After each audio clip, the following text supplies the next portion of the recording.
Zdravím všechny své odběratele a příznivce realit. Dnes se nacházím ve Vršovicích na Praze 10, v části Prahy, která je jednou z nejoblíbenějších čtvrtí, protože kombinuje klidné bydlení s výbornou dostupností do centra Prahy a bohatou občanskou vybaveností.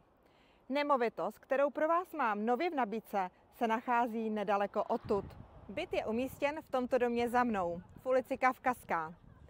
Pojďme spolu objevit vše, co tato nemovitost a její okolí nabízí.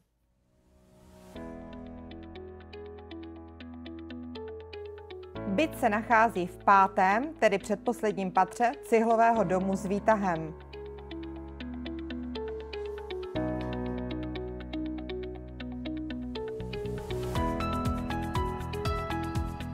Dispozice je 2+1 a je v původním, čistém a udržovaném stavu.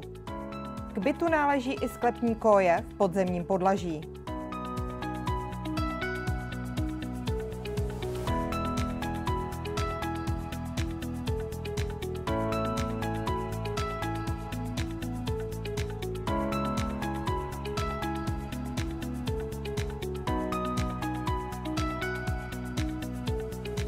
Velkou výhodou této nemovitosti je její umístění, protože v blízkosti se nachází nejen spousta obchodů a služeb, například nákupní centrum Eden, ale také krásné parky Havlíčkovy a Heroldovy sady, náměstí Svatopluka Čecha, které je hned u domu, dále pak zimní stadion Eden a Hasa a fotbalové stadiony Dělíček a Fortuna Arena.